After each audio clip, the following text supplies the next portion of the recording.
Good morning students. Siddhi Hindi विद्यालय की इस ऑनलाइन क्लासेस में आपका हार्दिक स्वागत है। अब बच्चों, यहाँ पे हमारा ये जो काव्य है मेघ आए, मैंने आपको बताया था जिस प्रकार से यहाँ पे कवि ने अपने गांव के बारे में बताया। गांव में जैसे कि पहली बार कोई नवविवाहित जोड़ा, उसमें दामाद जब गांव में आता है तब लोग उसको झांक झांक के देखते हैं किस तरह से उसके बारे में, और खुशखुशाल हो जाते हैं। उसी प्रकार 1 साल के बाद आज बारिश वापस पृथ्वी की ओर आगमन कर रही है, तो यहाँ पे लोग जो है उसको देखने के लिए उत्सुक है, उसकी क्रियाओं से उत्सुक है। उसके बारे में ये काव्य लिखा हुआ है। बच्चों, अब ये काव्य की हम शुरुआत करते हैं। मेघ आए। मेघ आए बड़े बन ठन के सवर के। एक एक पंक्ति पढ़ेंगे और एक एक पंक्ति को हम समझेंगे।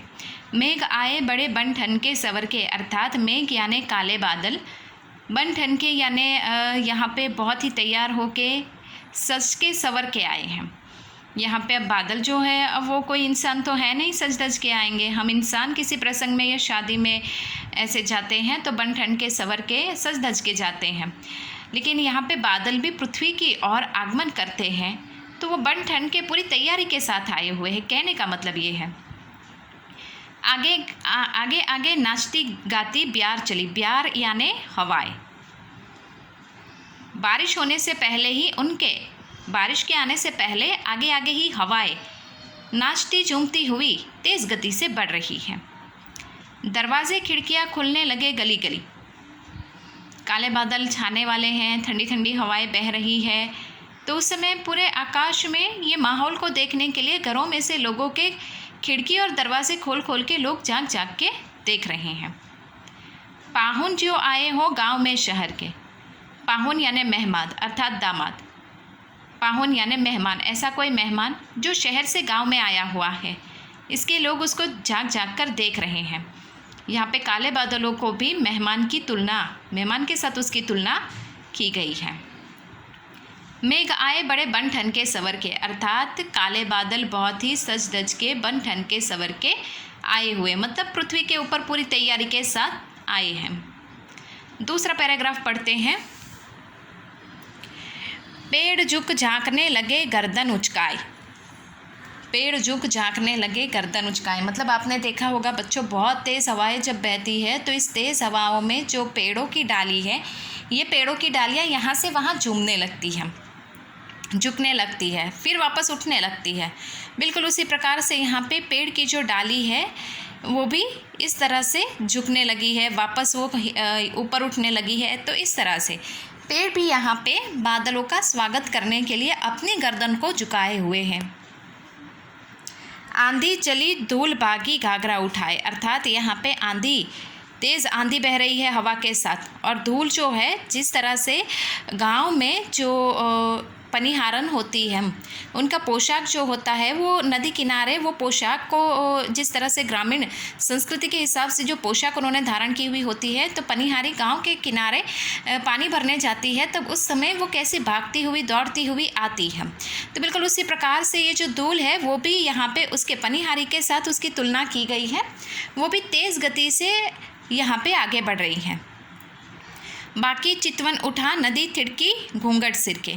बाकी चितवन उठा नदी थिड़की, यहाँ पे नदी जो है वो गर्मी के कारण अब यहाँ पे वो भी जैसे कि रुष्ट हो गई थी, तो यहाँ पे वो भी खुशखुशाल हो जाती है।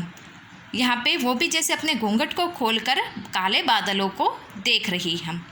मेघ आए बड़े बन ठन के सवर के, अर्थात काले बादल यहाँ पे बन ठन के सज सवर के आए हुए हैं। मतलब यहाँ पे कवि ने कहा है काले बादल यहाँ पे पूर्ण तैयारी के साथ पृथ्वी पर आगमन करने ही वाले हैं। बूढ़े पीपल के पेड़ आगे बढ़कर जुहार की, मतलब गांव में एक बूढ़ा पीपल का पेड़ होगा, वो भी यहाँ पे जैसे कि मेघ का स्वागत करने के लिए आगे बढ़ रहे हैं। बरस बाद सुधीलिनी, बूढ़े पीपल के पेड़ ने क्या कहा काले बादलों से कि 1 बरस के बाद सुधी यानी तुमने हमारी खबर अंतर पूछी। बोली अकुलाई लता ओट की किवार की, यहाँ पे यही वाक्य जैसे कि दरवाजे के पीछे कोई खड़ा रहकर कैसे बोल रहा होता है चोरी छुपी, उसी प्रकार से लता जो है वो भी जैसे किवार के पीछे छुपकर इसी प्रकार से मेघ को कह रही है कि तुम 1 साल के बाद हमारी खबर अंतर पूछने इस पृथ्वी पर आए हुए हो। हरसाया ताल लाया पानी परात भर के। हरसाया ताल लाया, ताल यानी यहाँ पे तालाब, तालाब है वो सूख गया है, वो भी अब खुश हरसाया यानी खुशी के मारे पागल हो गया है। क्यों? क्योंकि अब उसको पता है कि जैसे परात जो होती है, परात में कैसे हम पूरा छलाछल पानी भर देते हैं, उसी प्रकार से अब तालाब को भी पता है कि बारिश होगी ना तो वो भी उसी परात के समान भर जाएगा। मेघ आए बड़े बन ठन के सवर के, अर्थात यहाँ पे काले बादल सज धज के सवर के तैयार होकर पृथ्वी की ओर आगे बढ़ रहे हैं। अभी तक बारिश की बूंदें नहीं हुई हैं। हाँ बच्चों, क्षिति जटारी गहरी दामिनी दमकी। क्षिति जटारी यानी जहाँ पे ज़मीन और आसमान, दूर से देखने पर ऐसा लगता है आसमान और ज़मीन एक है, ऐसी क्षितिज के ऊपर जब दामिनी, दामिनी यानी बिजली, बिजली का यहाँ पे समानार्थी पर्यायवाची शब्द है दामिनी, जब वो चमकने लगती है तब क्षमा करो गांठ खुल गई अब भरम की। अब हमें क्षमा कर दीजिए, अब हमें माफ़ कर दीजिए। क्यों? क्योंकि अब हमारा जो भ्रम यानी जो भ्रम था वो अब यहाँ पे हमारा दूर होता है। कौन सा? कि अब बारिश नहीं होगी, बारिश मतलब काफ़ी समय है, बहुत टाइम के बाद बारिश होगी, ऐसा नहीं। यहाँ पे बिजली भी कहती है, बिजली ने भी क्षमा मांगी है कि अब वो काले बादलों को रोक नहीं पाएगी। बांध टूटा झरझर मिलन के अश्रु ढके। बांध टूटा, अब काले बादलों की जो सहनशीलता थी वो ख़त्म हुई और झरझर यानी धीमे धीमे से झरमर होकर यहाँ पे मिलन के अश्रु ढर के, मतलब यहाँ पे पानी की बूंदें हैं वो पृथ्वी को छूने के लिए यहाँ पे जैसे कि वो रो रहे हैं वैसे उसके यहाँ पे आंसू बह रहे हैं। मेघ आए बड़े बन ठन के सवर के, अर्थात पृथ्वी के ऊपर काले बादल बहुत ही सज धज के बन ठन के सज सवर के आए हुए हैं, मतलब बारिश हो गई है अब पल भर में ही। तो बच्चों, आज की इस वीडियो में हमने मेघ आए काव्य का रिवीजन किया, उसके बाद वाला जो काव्य है उसका हम रिवीजन करेंगे। तब तक के लिए यहाँ रुकते हैं। Thank you.